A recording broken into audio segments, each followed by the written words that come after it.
Welcome to Connecting to the Unknown. This is a show about connecting you to everything: space, energy, matter, and time. So come with me as we experience another parallel universe on Connecting to the Unknown with your host, me, Frank Lind.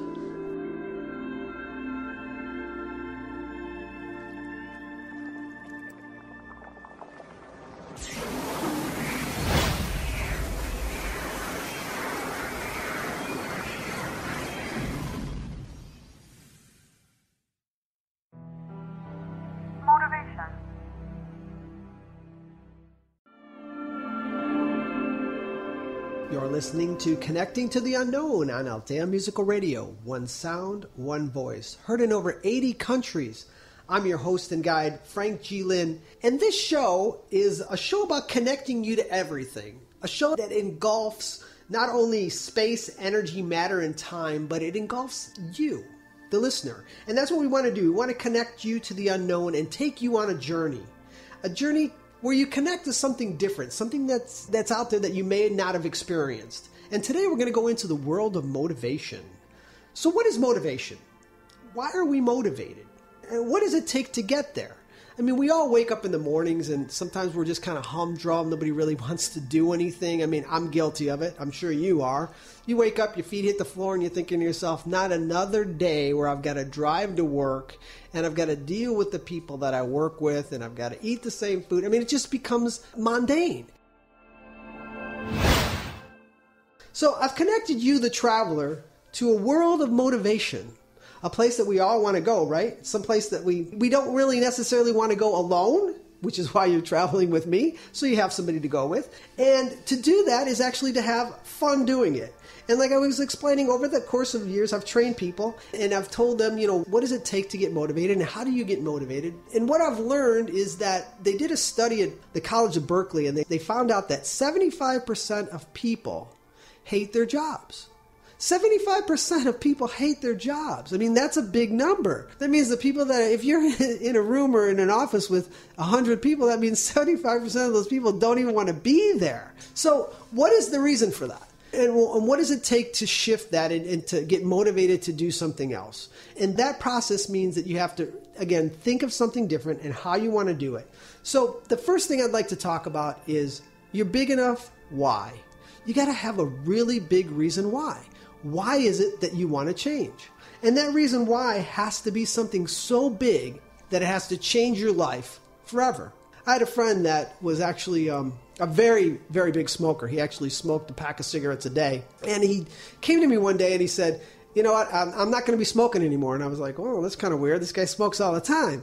Well, it turns out that his daughter and him actually went out for some ice cream. He had the daddy day, and he's spending some time with his daughter. They went to the park, they rode the pony, they were just having such a fun day, and went out for ice cream. And when he got home, he went to his office and he fired one up. He was lighting a cigarette, and he looked out over his desk and he saw his little daughter's eyes looking over the top of the desk, and he said, "Hi, sweetheart." And she said, "Daddy, can you stop smoking?" And he said, "Why would you care?" And she said, "I want you to be at my wedding and I don't want you to die." Let's take a quick break as we move into another parallel universe. Stay tuned.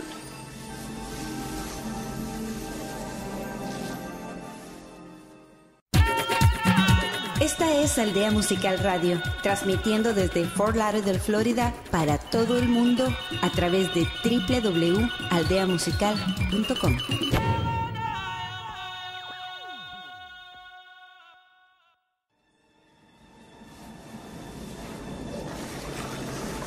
Welcome back to this universe. I hope you enjoyed the ride.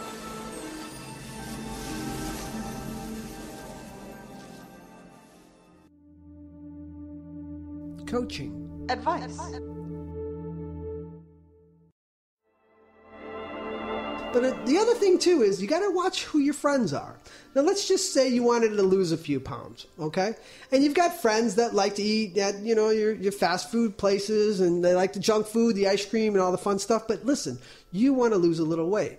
Now, my suggestion is you don't have to cut those friends off. You don't have to never talk to them again and say, hey, you know what, I'm losing weight, so you're not my friend anymore. But you definitely want to limit yourself and your time with them, especially when you're eating, because you obviously know that that's where you're headed. So you don't want to do that. You think to yourself, you know what, I don't need to do that. I want to change myself for the better, and I'm going to have to, structure myself. I'm going to have to do a few different things in my life.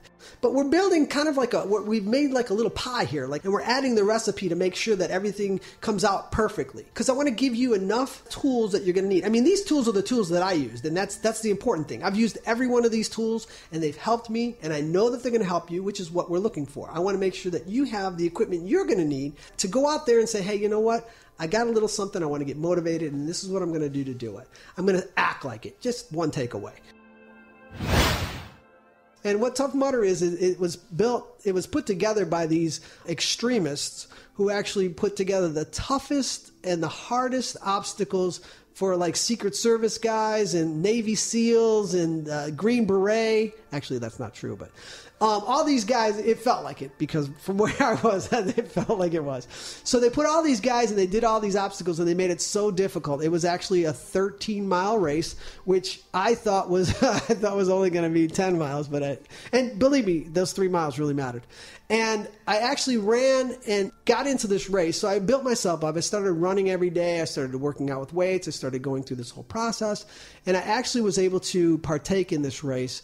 And it really was an eye-opener. It was something that really changed my life because a couple of reasons. The first thing is that I learned that your body can really withstand a lot of pain. That's the first thing I learned. The second thing is that your mind over matter really matters. So when I get back, I'm going to tell you what that first obstacle was, which, oh my God, it's going to run a chill down your spine. And some of the other obstacles that I dealt with. Emotional. Spiritual. Development.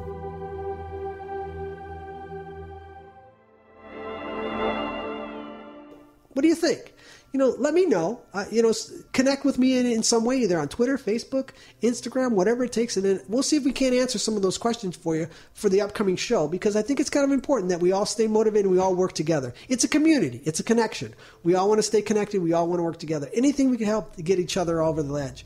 Now, before I close, I want to let you know one thing. When I was in that race in Tough Mudder, there was one last obstacle, and it made a big difference in my life. It was called the Tough Edge, I think is what it was. And it was a ramp that went up about 8 feet, 9 feet in the air.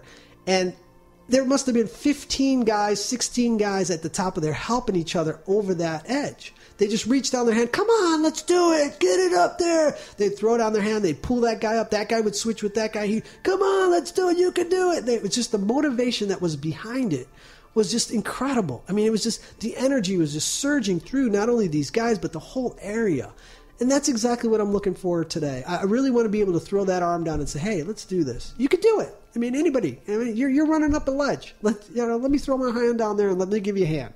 Because it's really what it's all about. Somebody down there giving you a hand to help you pull you over. Because everybody gets in the slumps. I've gotten in the slumps, believe me. I've woken up and said, I don't want to do this. But I also have a hand that reaches down and grabs me sometimes and pulls me over that edge. So when you need it, let me know. And that's exactly what we're going to do. So I'd love to hear from you. Send your emails to frank@connectingtotheunknown.com. I'm your quantum guide, Frank G. Lin. And until next time, may your universe be filled with peace, love, beauty, wisdom, and power. On Aldea Musical Radio, one sound, one voice. Thanks for listening.